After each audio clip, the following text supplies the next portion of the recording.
Good morning, everybody. Hope everybody's safe and well. Hope everybody's doing all right at home. And I hope you're all coping with what's going on. I mean, I know I'm doing this video about me, but, you know, every one of you has got, every single person that watches this, well, you know, you've got your own issues, so I hope you're doing all right.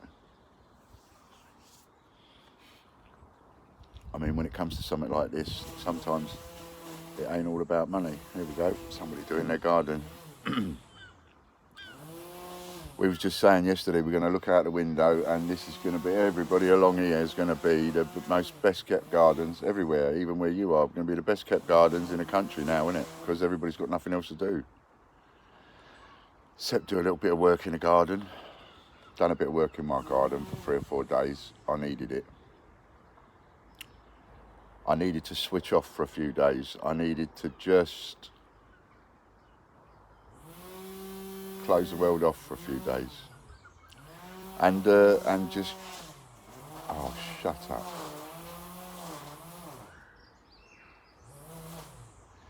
There's not been a sound out here all morning. Not a sound. There's no denying I've been a bit on the downside.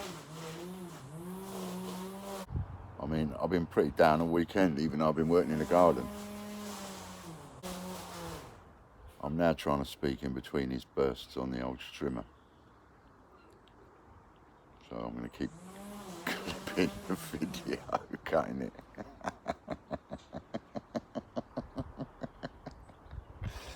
Oh God, what a load of bollocks. So, you want to know what's happening? I haven't got a clue. I don't know what I'm doing. That's the worst position for me ever to be in. I don't know what I'm doing.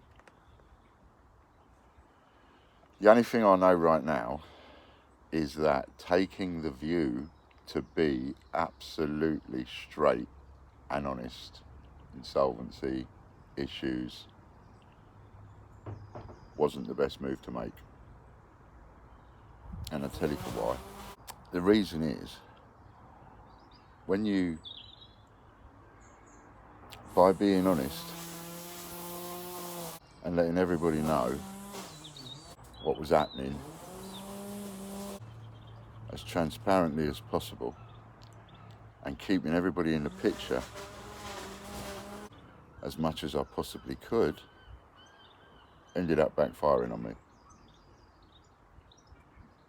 And there's a good reason why. Businesses, when they get into financial trouble, are not honest and straightforward. You know, there's a reason why all of a sudden, out of the blue, you find out that Debenhams or Woolworths or some such has gone bust overnight. Whether they've got 3 employees, 30 employees, 300 employees or 3,000 employees. People don't do, businesses don't do what I chose to do. That was a really big gamble I took. Huge gamble. To actually go to the people that invest in you and put money into you and buy from you and work with you, to go to all of those people and to actually level with everybody and go, this is the way it is. We ain't got long left. And if we don't turn things around, we're going to go under. And then you have this, you know, that's why you don't get any of that. You don't get any of all of this going on in order to avoid going into receivership. So you find out overnight. And everybody finds out overnight that they haven't got a job. That's the way it's done. And it's done like that for a very good reason. Traditionally, what will happen is your employees will start looking for another job if you tell them the truth. No matter who you are, And it doesn't matter what kind of business you got. The moment the people that are on PAYE, that rely on coming in every day for their weekly wage and their daily bread and their rent and their shopping and their Tesco's and anything else that they buy, the moment you level with anybody and tell them that you're on the way out, one of the things that those employees will do is they will look for another job. You can't stop people doing that. You can try, but you can't stop people doing that. It's natural, because we all have to look after number one. Because when you're an employee, you're tied to the business. It's not generally, I say generally, not always, the same as, say, the people that own it. That sounds like I'm putting a lot on employees. I'm not. I'm just saying about the way things go and why they go that way.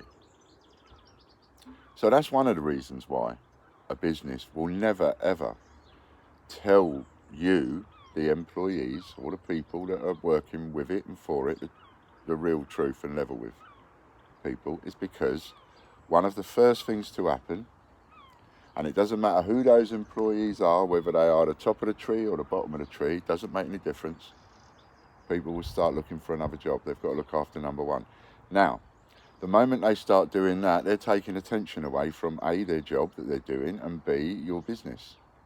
Attention is being taken away. Whether that's 5%, 10%, 20%, 50%, whatever, attention is being taken away. So you have that issue to deal with. So for me, to be completely honest, was an anomaly.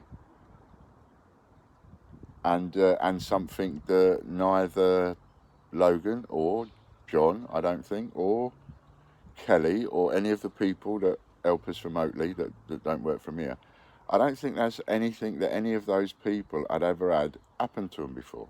I think that was a completely new thing to have happened to them. And then we come to customers and investors. So again, I'll use the example of Debenhams and places like that, right? If I was running Debenhams, there's no way that I would have announced insolvency overnight. I would try everything in the book to raise money. And there are things that could have been done. But things are being made easier now for the people at the top. It's being made easier for people to go under, and businesses like Bright House and Debenhams to go under without the same thing happening to the Guinness directors, without them going to prison, without them getting their knuckles wrapped. But still, I would have thought differently. However, the point is that I'm trying to make is the last thing in the world people are going to do is invest into something that's going downhill. And so what happens is, and say what happens, what's happened in our case, and I can only, and going by everything I've ever learned in business and self-employment and working for 50 years and supply and demand and everything else, I've learned that everybody likes to crowd around something that looks good. So, you know, the business that's taking off is the one that everybody wants to be part of, right? The most confident and handsome or beautiful girl in the school is the one that everybody wants to be friends with. And nobody wants to be friends or support businesses that don't look like they're going anywhere. And so people will, you can say quite rightly, won't invest in something that's going downhill. Therefore, when I put out the call for help, and I kept saying over and over and over again, if you've got investments, protect those investments, help me, do something, I don't know, do something. Put something in, help keep me afloat one way or another, but whatever you do, don't let me go under. And I kept saying that over and over and over and over again. And there were people that listened to that, but a small percentage. So out of the people that have the money to actually help us get out of it or help sustain us or whatever, whichever way you want to put it, a very, very small percentage of those people that have got the money actually want to help and put it in. And I don't blame the ones that didn't. I don't blame you at all. Because, like I say, people get frightened and worried and don't think it's a good idea to put money into a business that is going downhill at a rate of knots. And out of the small percentage of the people that did want to help me and put in and continue to fight and so on and so forth, the amount of money coming in from those people just wasn't enough. I mean, it got to a point where it was all about the money and it just wasn't enough. And again, blame anybody for that. That is the way that it is. And it will always be that way. And the only anomalies to that are places like Amazon. I remember the Amazon story very, very well. Amazon were losing an absolute fortune. A fortune. They used to lose around between $10 and $20, right, on every single book. Every book you bought off them. Well, not every single book, but a lot. Because their model was a simple one, you know, let's advertise every book there ever is, from every distributor everywhere. Let's advertise every single book, every single record, every single thing for sale. That way we're going to get loads and loads of business. Great idea. And they did that. And so they stock stuff, but they also drop ship. So they would, you know, drop ship, or they would order it directly from the distributor. So I sell a book, I'm Amazon, I sell a book for $15, right? I then buy that book and order it off of my supplier. The supplier sends me that book through the post, which I'm paying for. Postage on a book is not cheap. He sends me that book.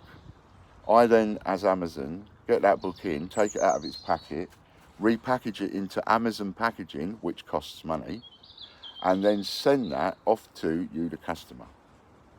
Now, the whole process on that sometimes costs more than what they actually got for the book. It might cost them $20 or $30, but that, you know, the book was only $15. And they were losing money hand over fist. I mean, when I say hand over fist, I'm talking, you know, $10 to $20 million every quarter, every 3 months they was losing. You're sitting there thinking, Ian, you're talking out the back of your backside. It's not possible. They wouldn't still be in business. It's the truth. And you can check it. It's the truth. But it just happened. It was lucky. It happened to coincide with a dot-com boom. And so the dot-com boom, people started investing. People like you and me, people like average, ordinary people were able to invest in the dot-com boom, as well as all these investment places left, right and centre. Pension pots and all the rest of it. And so money kept pouring in to Amazon. People kept buying the shares, and the shares kept going up in price, even though their profits or losses the losses were massive and the profits going down, but the costs going up, to the point where they were losing $10 to $20 million a quarter. And the only reason that Amazon was able to do that because it produced quarterly accounts that said it was losing a phenomenal amount of money, but people kept buying into it. And that is the only reason it survived. They kept buying into it. It didn't matter that it was losing money. It didn't matter about all of that. All that mattered was their customer base seemed to be growing. They seemed to be growing. Let's just keep buying and buying and buying. And so people did. They just kept buying and buying and putting more money in. Well, what that means is, I mean, Amazon essentially traded insolvently. They were bankrupt. They were at the cleaners, right? But because the money kept coming in through the letterbox, as it were, and it kept coming in, it meant that the money that was coming in could be used to stave off the creditors that they owe too much to, or they've been waiting too long, or whatever. So there's always this massive debt, and the massive debt is building and getting bigger and bigger and bigger and bigger and bigger and bigger. But the money that's coming in is enough to just stave it all off, stave it all off, stave it all off. Until they got to a point where they actually, the losses that they were making started shrinking. And then the losses that they were making were shrinking and shrinking and shrinking and shrinking and shrinking. And then, you know, people started making money. But for a long, long time, they were bust. They were finished. But they managed to keep going.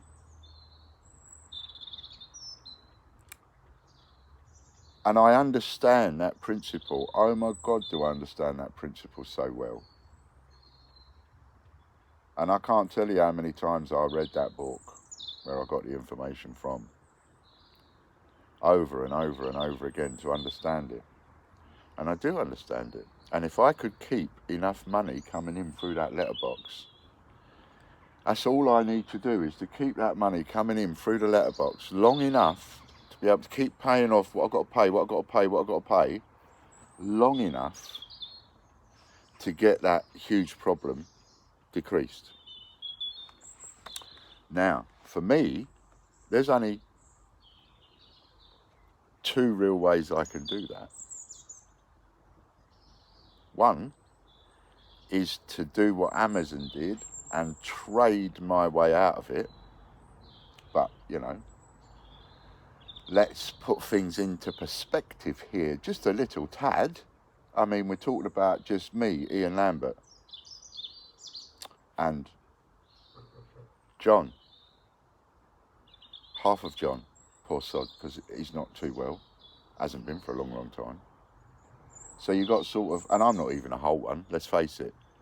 So between the two of us, really, you know, because neither of us are really healthy enough to put in a full day's work. I can't even start work until after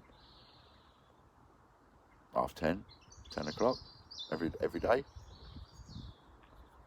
He has similar issues. So between the two of us, you know, we're probably like one person between the two of us. So we've got one person, call it one person, trying desperately to keep it all together and do the work of 3 or 4. And that becomes difficult to do. But still, the principle, so the two ways of me getting back on, of being able to do exactly that, to do the Amazon thing. One is to trade my way out of it like Amazon, but that's going to be extremely difficult to do, as I say, because, you know, it's just one person between the two of us. And then the other thing to do, the only other way that I'm going to get back out of this, or trade my way out of this, if it's not trading my way out of it, is literally going to be the taking them to court, the legal action. Because let's face it, there ain't nothing else, is there? Let's discount winning the lottery for now. Let's just try and keep things within the realms of sense and sensibilities. So, unless I trade my way out of it, or unless I take him to court, there is absolutely no way everybody, you, every single investor, whether I owe you one coin or whether I owe you 60 grand, whatever I owe you, there is no chance of getting that paid off without trading through it or taking them to court. Now, in order to trade through it, I'm going to need money, and I'm going to need to reinvent our entire business over the next few months. Because the one thing that I cannot do is I cannot go back to selling one single coin at a time. That's me finished. 7 years of hard graft, 7 years of work out the window, gone. That will never happen again. I'm 56 years old. John is 66 years old. He's 10 years older than me. Stage 4 lung cancer. You know, that's not the only thing that's wrong with him. He's ill. I'm not going to list my complaints. I'm ill.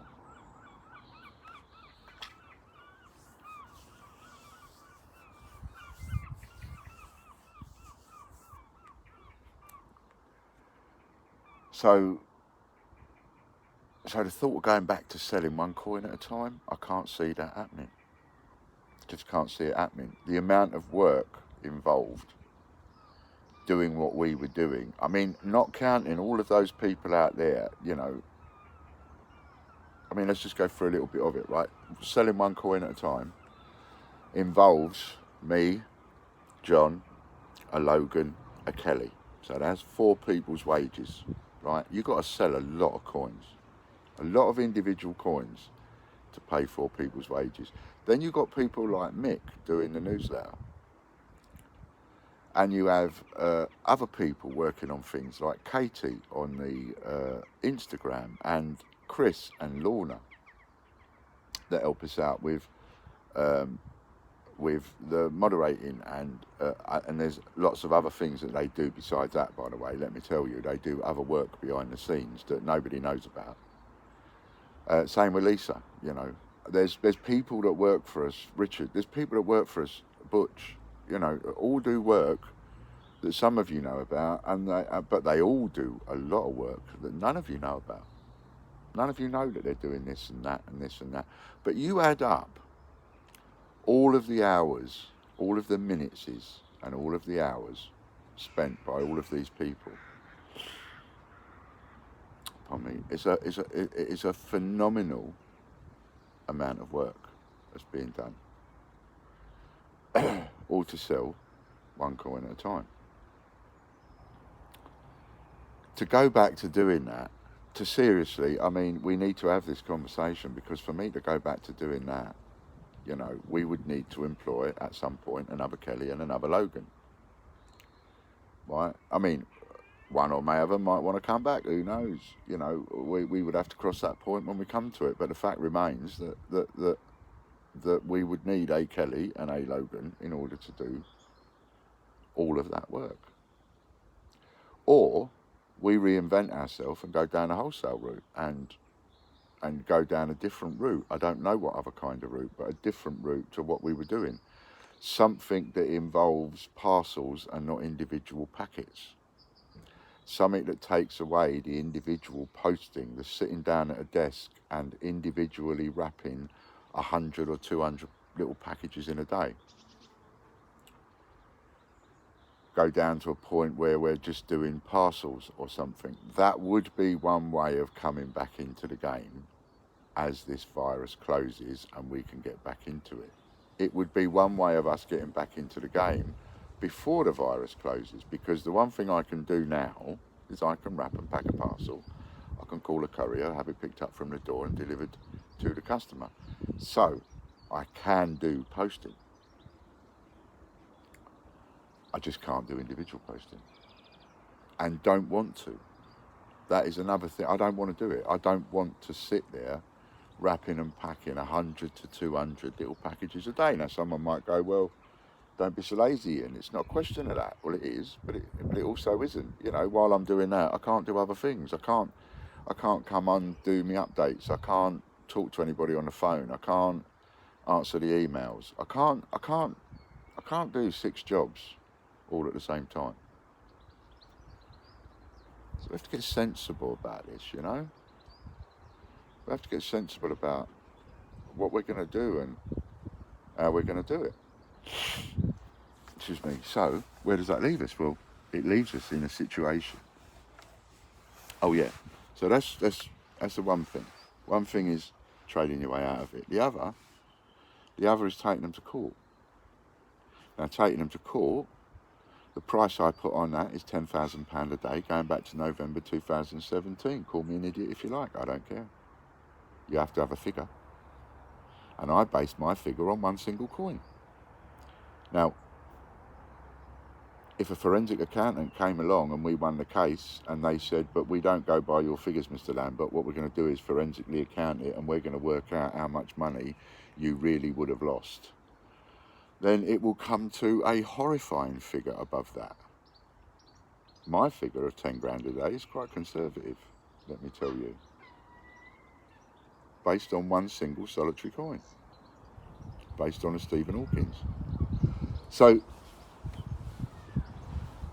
taking them to court is the only other. So getting back into selling needs to be the kind of selling where I can easily manage it between me and John as a one whole person between two knackered hearts.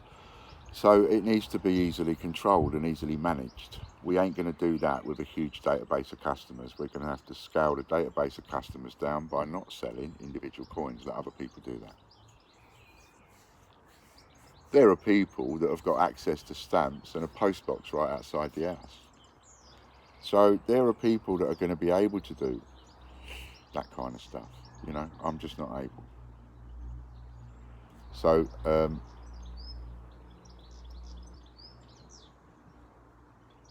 so there we are. So there's our two choices, isn't it, really?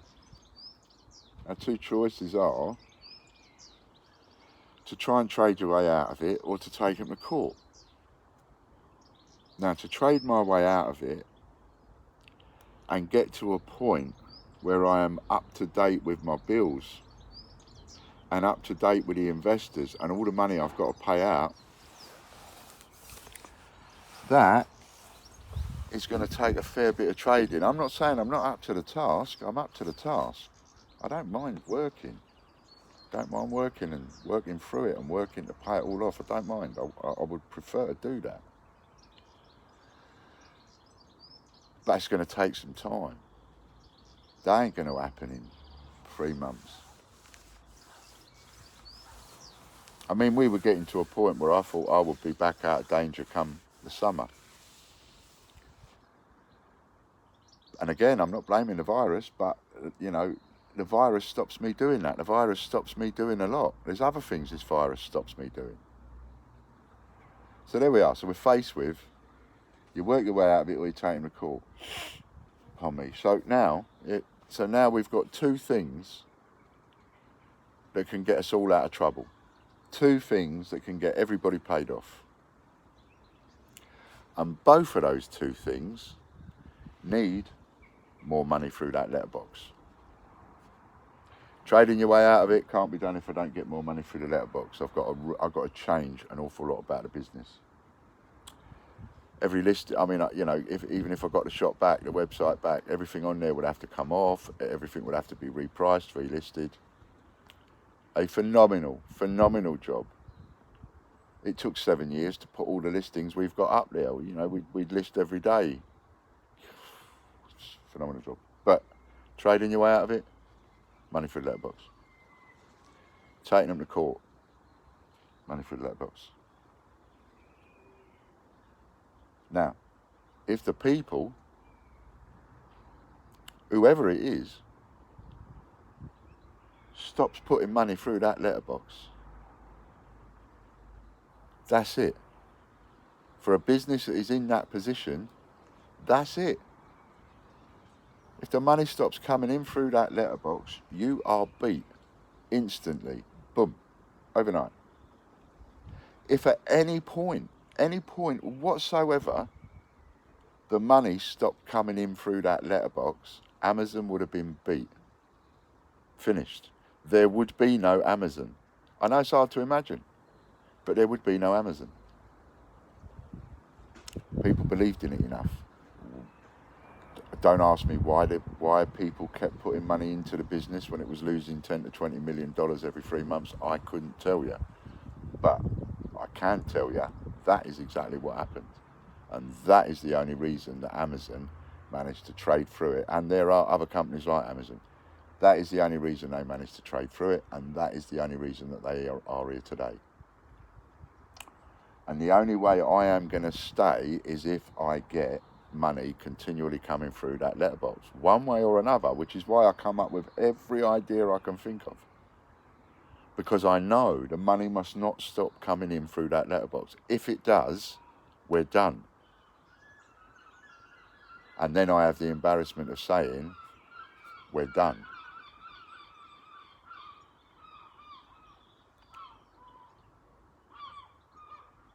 Now, coming back to what I said earlier on about letting everybody know, running transparent and all the rest of it.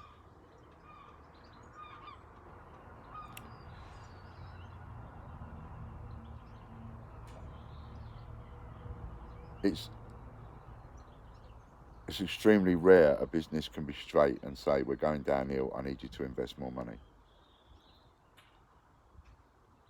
And so, by being honest and by being transparent about the entire process, and I will continue to be,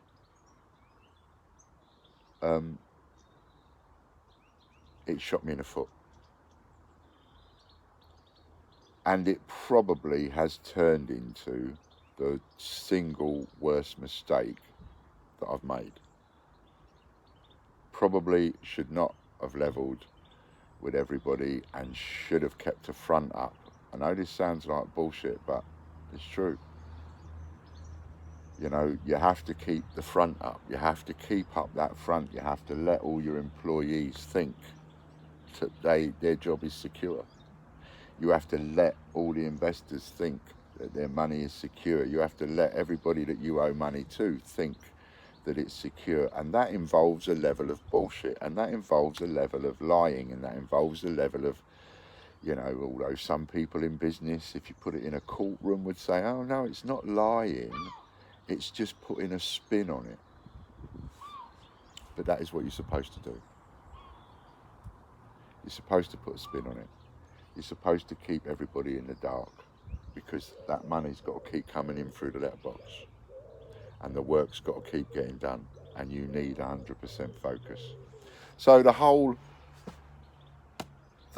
root of that, the whole decision of going, I'm going to do this in a straight, clear, transparent and honest way, bit me on the arse. Some of you appreciated it. Some of you didn't like it. And some of you appreciated it and wanted to be able to help but couldn't afford to. And some of you appreciated it and wanted to be able to help and did. And unfortunately, not enough did. And so because not enough people did and not enough people believed, that's what it has to be about, isn't it? It's got to be about belief. If you believe, you back. If you don't believe, you don't back. If you believe, you back. You don't put money on a horse believing the horse will lose. Who does that? Think about it. You put money on a horse you think will win. That's why we have the favourite, and that's why the favourite is always the lowest odds. Because it's the one everybody thinks is going to win, so that's the one that everybody puts their money on. And people ain't putting their money on this horse, not in enough quantity, not in their droves, because those people don't believe in this horse. And it's an old and knackered horse, let's face it. I've lost all my vitality. The only thing I've got left is my sexy good looks. You know.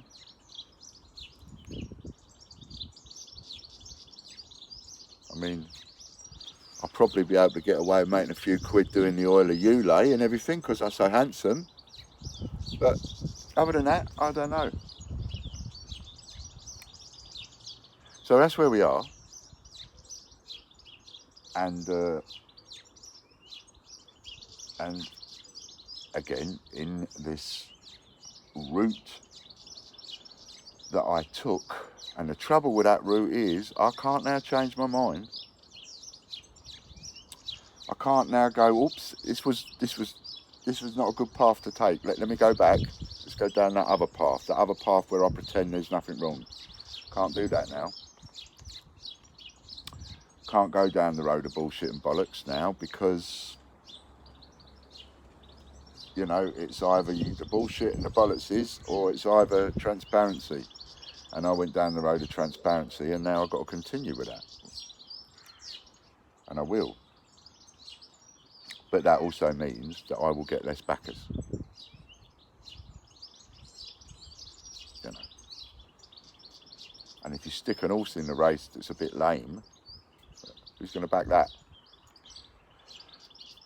So we have to understand this, but you also have to understand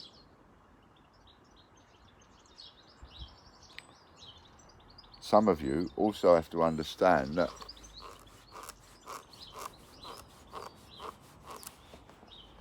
because I didn't get enough backing, I couldn't sustain it. When it all went wonky to the nth degree, I couldn't sustain it. The moment the virus hit and they told us all stay at home, that was it. That was us done, really. You know, and all I'm doing is I'm trying to flog a dead horse. So that's where it leaves us. Now, another problem I've got is doing the lives. And Fran has to take priority over me, because we don't have business internet here. We only have ordinary internet. And like everywhere else, like you, the internet use has gone up around where I live. So there's more drain on the service. And as you know, when I go on and do the lives on the YouTube and that, sometimes it freezes up on me and one thing and another, and that's just me using it. So with Fran, because she's a therapist and she deals with her clients in her office on video, the two of us using the video at the same time,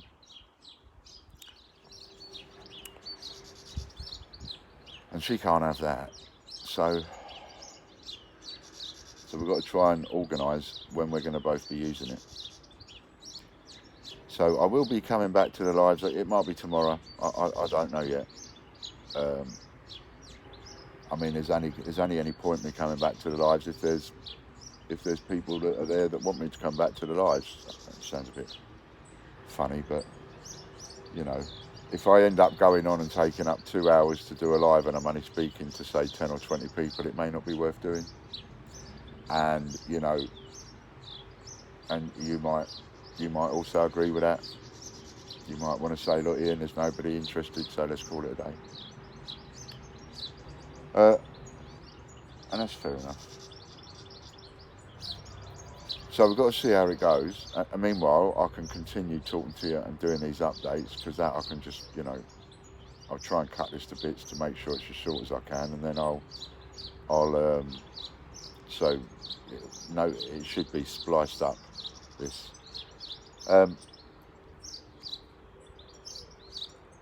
I'll carry on coming back on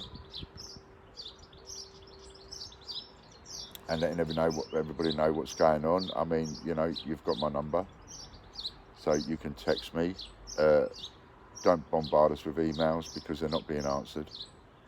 And I'm not even getting round to answering all of my messages. So when I say you've got my number, you know, that's the wrong thing to say, actually, because I don't want thousands of people contacting me. Otherwise, I'm going to spend all day trying to answer messages on my phone. You know, if you want to talk to me about a refund of any kind, then the only place to talk to me about that will be when I do the lives. And I will be doing some lives. But first of all, as I said, the next person I'm going to be sorting out is Nanny Sue, and I haven't done that yet, because I'm trying to figure out how I'm going to do it. It's all right when I owe people 20 or 30 quid or whatever. That's easy. When you start getting into big money or higher amounts of money, then, you know, I need to try and come up with something that's going to make the people happy. So at the end of the day, you want people to still walk away from you happy, don't you? I do anyway. So there's no point texting me or phoning me to talk about refunds. There's no point phoning me or texting me to put the pressure on. We've already started receiving emails. I mean, the emails still get through, even though you get an automatic responder, but there is nobody answering your emails. So John is doing it very sporadically, and he's only answering the really, if something's, you know, then he's got to deal with it. But if it's just somebody asking for a refund, then he's not at a minute. And he can't. Over and above whatever it is that I offer, we are legally obliged in certain areas that we can't. You can't make people preferential creditors. I am doing that, but I'm doing that in a way that I think I might be able to do the same thing for everybody. Because when you get into this kind of a situation, it is a one-size-fits-all. What I offer you, I have to offer everybody else. What I offer that person, I have to offer you. Everybody gets the same. So if I give somebody 50p in the pound, everybody has to be offered 50p in the pound. Everybody. So, you know, messages that are coming through, and I sympathise, don't think I don't, not for a second, but messages coming through, letting us know that families are in trouble, letting us know that the coronavirus is, you know, you've got no money and you need to do shopping and one thing and another. There's not a lot I can do about that. Even if I had the money, just the amount of money to pay your one so that you could get that shopping, that would be a criminal act for me to do that. And for that, I'll go to prison. I went to prison for that before. I went to prison for doing the right thing. That's why I said, you know, and there's a video nobody wanted to watch. That really surprised me. The one I titled, you know, there's the legal, there's the right, and there's the moral thing to do. And that video, I would have thought a lot of people would watch, but nobody was interested in that. Well, at the time, nobody was interested in that. I don't know what the figures are now on it. You know, there are things that you know are going to get you in trouble. And I start making preferential creditors from a cash point of view, I'm going to prison. I know it. And I'm not going to... I'll take a bit of a risk. I'll go close to the wire. I'll do what I can in every way possible, but I won't knowingly do something that I absolutely know will put me in prison. Doing what I'm doing with the customers that are owed money for goods and things like that, I think I can get away with that. I think that is going really close to the wire, and I think I can get away with that. And I could hold my head up and have a debate or an argument with a solicitor or a judge if it ever came to it. I think I'd be all right with that. Making people cash payments when there is no money to pay any business bills, when there is no money to offer anybody anything. When I say that, because you have to offer it to everybody, remember? That would be an absolute criminal offence. Not only would I go to prison for it, but when caught, so would the person I gave the money to. They'd be going to prison. I got 6 months for that. You are going to prison, Mr. Lambert, and you're going to prison for 6 months. And no, we're not interested in anything you've got to say. Boom. Down come the gravel. The hammer. And that was booked for 4 days, that trial. 4 days. Evidence. I was bringing evidence. And no, we're not interested in anything you've got to say, Mr. Lambert. This is not going to be a 4-day trial. This is going to be done today. You are going to prison, and you're going to prison for 6 months. Bang. I'll never forget that. You are going to prison, and you're going to prison for 6 months. Bang.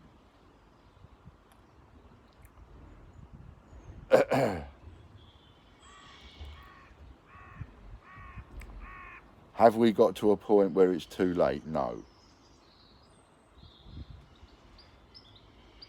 It's only too late when it's too late. It is too late now to a degree, but it ain't too late. If somebody phoned me up and said I want to put 20 grand into, like I did have a customer, that person was waiting to sell their house. Now that ain't going to happen now. So we had a silver lining because somebody was going to put 25 grand in, and I know that wasn't a load of old bollocks. That was straight up happening because that person absolutely believes that we are going to win the court case. So much so that he's going to put 20 grand into the court case and 5 grand into a normal investment. But £20,000 was going into the 10 times the mint court case fund because he believes he will get back £200,000. He believes that we will win. Now, if his house sold yesterday and his money comes through today, different story. But that's not going to happen, is it? Come on, let's be serious. But let's be, common sense here. The virus is now hit. Nobody wants to buy a house. We've got the biggest house price crash. The biggest house price crash, pardon me, in history about to happen. Probably the biggest stock market crash in history about to happen. It's all coming. The things that are coming now are things that you can't imagine. There are teams of people employed head to toe in protective gear to do nothing else but go around collecting dead bodies. That is their job now. Everybody's been sent home to die. You've all been sent home to die. I've been sent home. Everybody's been sent home to die because our National Health Service can't take it. It ain't going to take the strain. And so everybody's just got to go home, stop mixing up the virus, stop giving each other the virus, just go home. We need everybody to go home for a month, and then a load of people will drop like flies. Those people need dealing with and getting rid of. Everybody that's left behind, well, they're obviously immune, or they ain't going to catch it, or whatever, or they've got a better chance. The National Health Service staff, the doctors and the nurses that are dying, that are dropping like flies, are not being added to the daily statistics. They announced 5,000 people dead in this country. That's bollocks. There's at least 10,000 people dead in this country. At least. Right now. At least 10,000 dead. Anyway, I'm digressing again. But it's all part of it, innit? It's why it's part of why we are at where we are at. It's partly why we're here. It's partly why I'm here. The virus was not the cause of my business going under.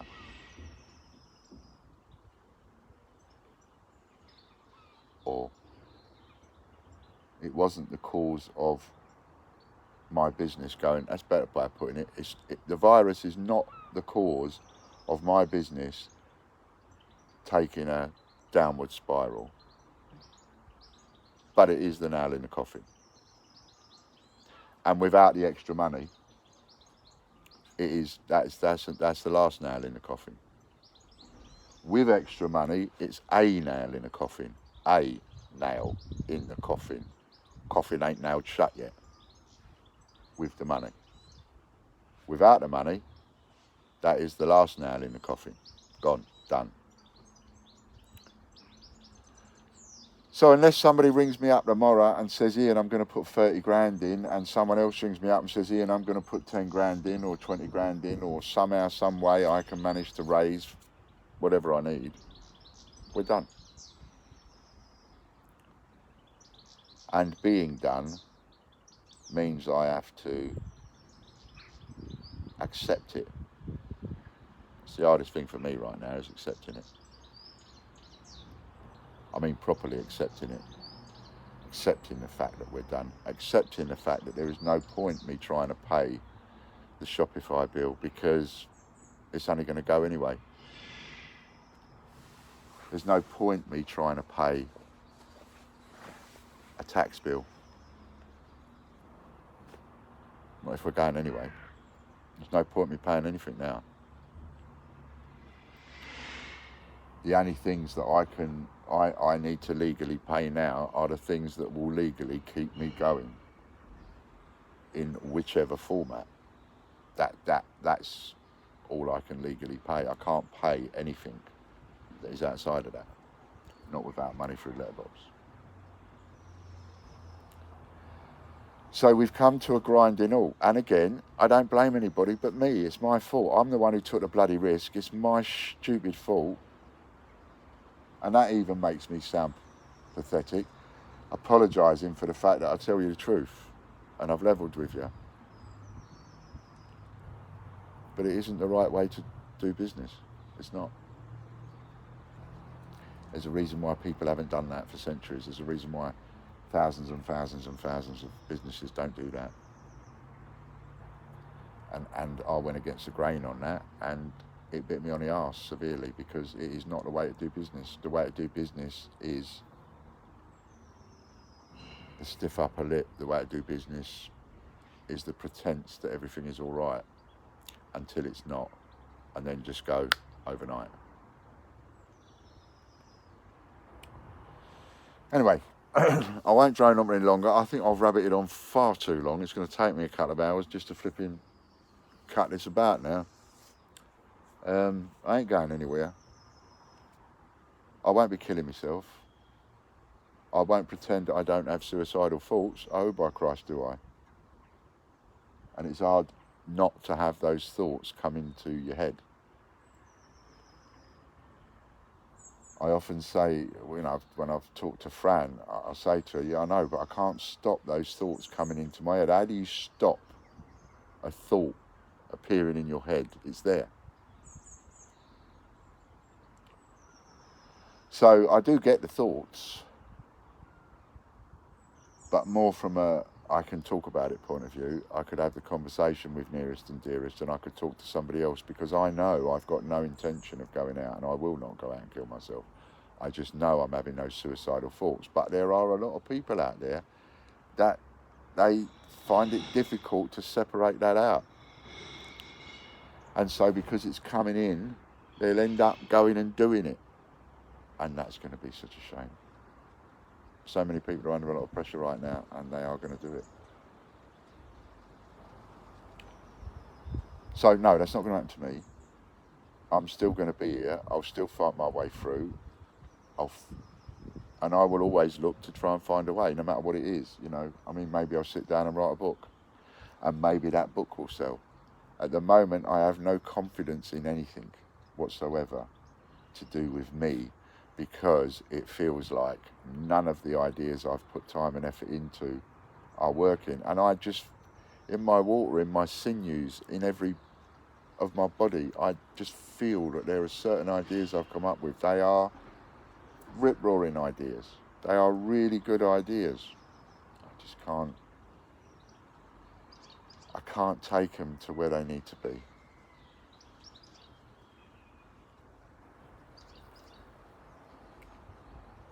And at the moment, I don't know what else to do. And that's the bit I hate more than anything, is not knowing what to do next. As long as I can think of something to do, it's like I've got reason to fight, see? As I can keep coming up with ideas, and if people buy into those ideas, then I've got a reason to fight. If I keep coming up with the ideas and nobody wants to buy into them ideas, then there's no reason to fight, is there? Might as well just call it a day.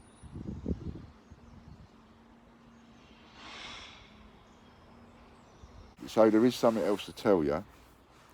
Sorry to go on. There is something else to tell you. The only other thing that was left open to me was trying to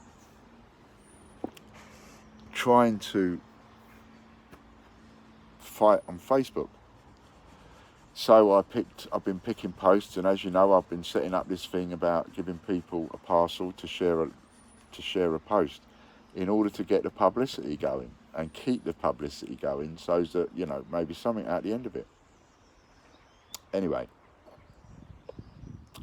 the long and short of it is, no matter what I try and do, all the accounts I've got are blocked. The other day, I got my personal account back. I went onto Facebook. I shared a post to a group. It posted. I shared to another group. It's only two, right? Two. Shared to another group. Account blocked. So I'm getting beat on Facebook. The posts that I'm putting up on Facebook, once they start getting a lot of attention, have been getting deleted. Yeah, you work that one out.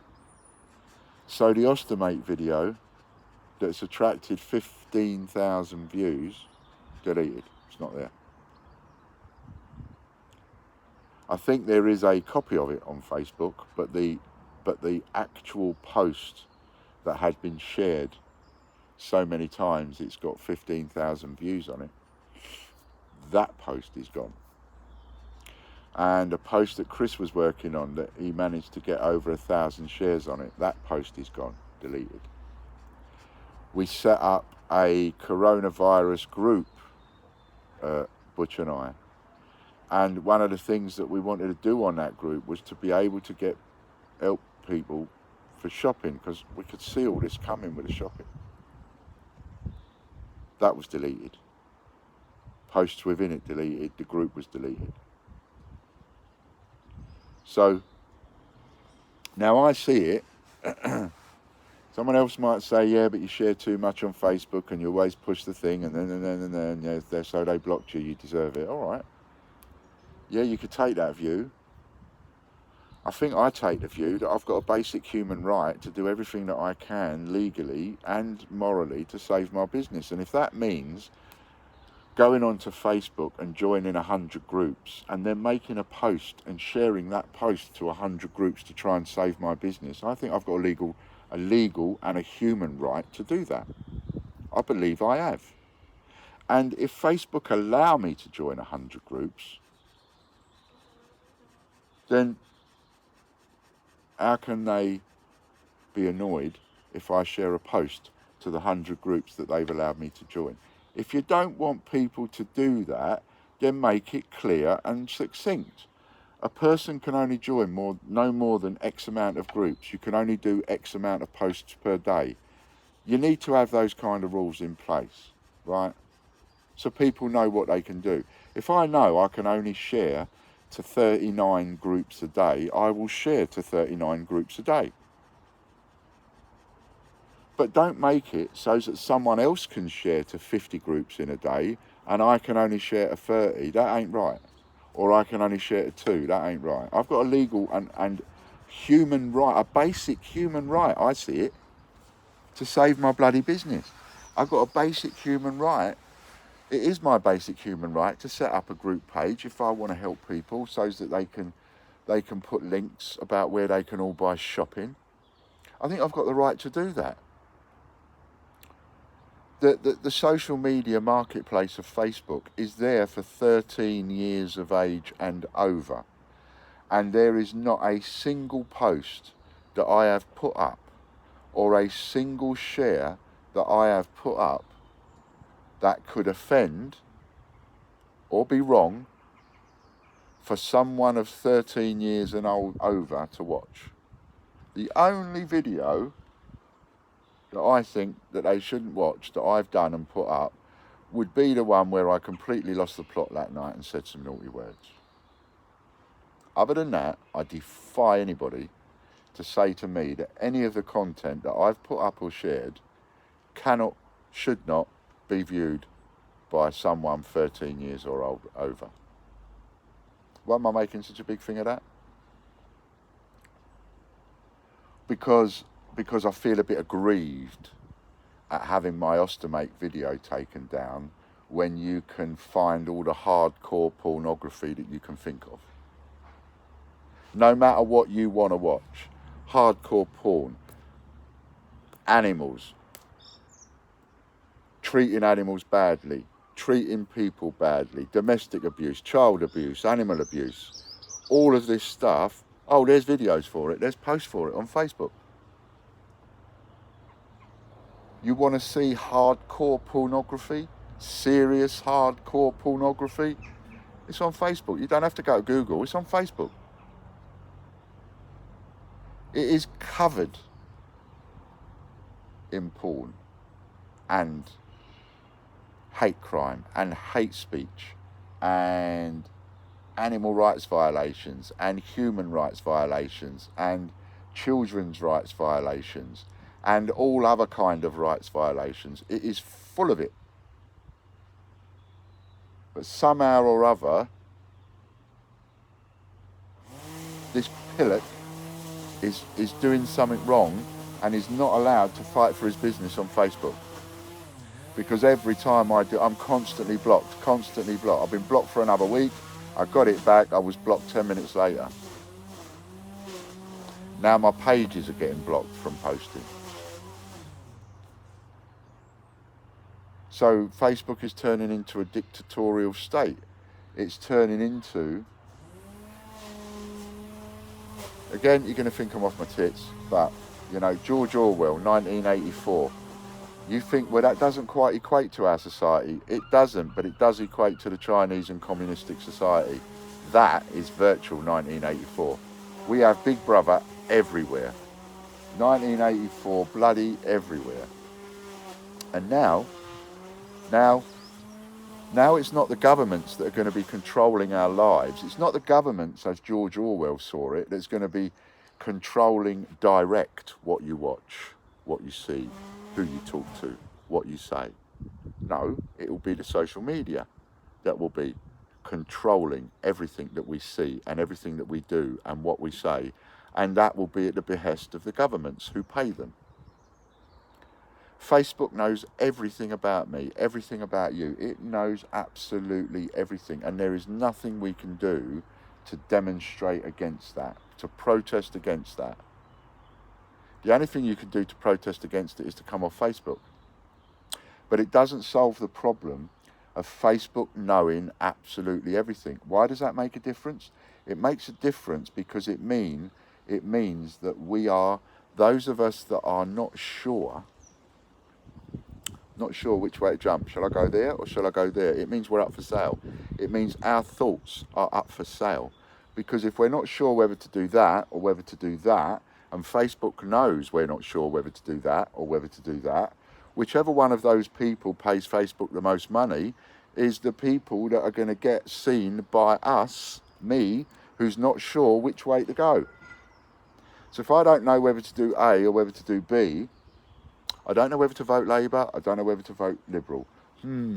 What shall I do? What shall I do?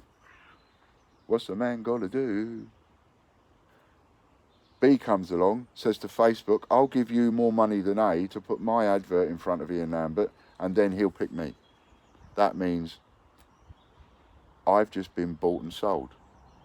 My thoughts, my actions, what I'm going to do is being bought and sold, no different to a slave, by somebody else earning money out of it. And Facebook are earning absolutely trillions, billions out of this. The fact that I like that TV programme, and I like Bungle's post, and I like this, and I like that. It's all recorded, every single thing, every word, every sentence, every way you say the sentence. There are algorithms that decide, work out the way that we talk in the sentences that we write. And it's all to make money. So I'm going to protest against that. So I'm telling you now, everybody, don't pay any attention to my Facebook. Because my Facebook is going to see some shit on it, I tell you. I'm going to like Conservatives. I'm going to share posts from the Conservatives. I'm going to share posts from the Liberals. I'm going to share posts from the Labour. I'll share posts from anybody but a racist or a supremacist. I can't go that far. But I'm going to buck up the algorithms. I'm going to make it so that the one thing Facebook ain't going to do, the bastards, is they ain't going to make a single penny out of me. Because all the adverts they're going to be showing me are all going to be adverts for shit I don't want and don't like and not interested in. But I'm clicking the like button on the lot. Whatever Facebook recommends, I'm clicking the like button. What they don't recommend, I'm clicking the like button. It's the only way I can bloody protest. It's an individual level. But it means, for me personally, Facebook is not going to earn any money out of me, and it is not going to treat me like some kind of slave. And I am not for sale to anybody. Not Facebook, not anybody. I'm me, I'm my own person. I ain't for sale. And I did not like finding out about that. Watch some Facebook documentaries, different people that have made them, BBC, Sky News. Look around for them, try and watch them, see what they're doing, see what information they've got on you. See that people like Cambridge Analytica that buy all the information from Facebook then buy and sell governments and choose who is going to rule who. What we're going to see, what we're going to watch. Yeah? But a bit of hardcore porn, eh? Bit of bestiality, that's all right. We'll leave all that on there. Makes me so angry. It makes me so angry that I want to fight for my business and I'm not allowed. I'm being prevented. That makes me angry. It makes me angry that again and again and again and again I'm being stopped, I'm being obstructed. And all I want to do is fight for my business. So, what can I do? What's a man got to do? Man's got to give up, hasn't he? Tell me what a man's got to do. Got to give up. I've got everybody telling me I can't do it. I've got everything at the moment, it seems, against me. I've got circumstance. I've got virus. I've got banks. I've got government. I've got customer. I've got everybody telling me at the moment I can't do it. I've got to give up. I've got to give up. I want to carry on. I don't want to give up. I want to fight. I'm not ready to give up. I'm not ready to lay down yet. I know I've got still something in me. I know I can get up again, throw another couple of punches, but I'm being prevented. And the only two, even though we've got work going on Instagram and work going on Twitter, the only two that bring in proper money, and I do not mean to diss Instagram or Twitter or Katie or Lisa's work one little bit, because they work just as hard as everybody else. But traditionally, the money doesn't come in from Twitter or Instagram. It comes in from YouTube and Facebook. If it's going to come in from any of the social media, that's where it's coming from. And I'm being prevented from fighting on Facebook. I'm being prevented from trying to save my business on Facebook. So what else can I do?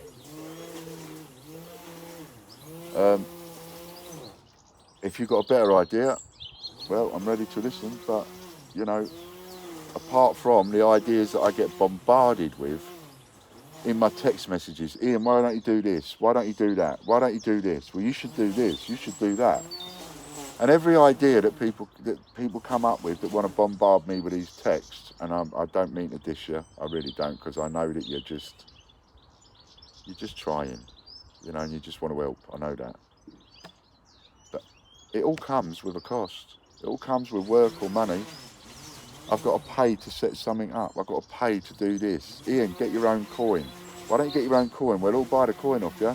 If you get your own coin, yeah, well, that comes with a cost, $3,000. You know, you've got to buy a minimum quantity. And Ian, get your own coin minted and we'll all buy a coin off you. It actually translates into go and get a coin, get $3,000, spend $3,000 on getting it all made up, and about 20 of us will buy into it.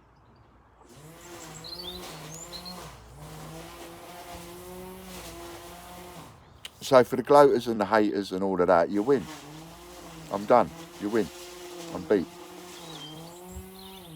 Now you can gloat. Now you can go off and say what you want to say. Now you can go off and say, yeah, see everybody, I told you you'd lose money. Of course you can. So you might as well, eh?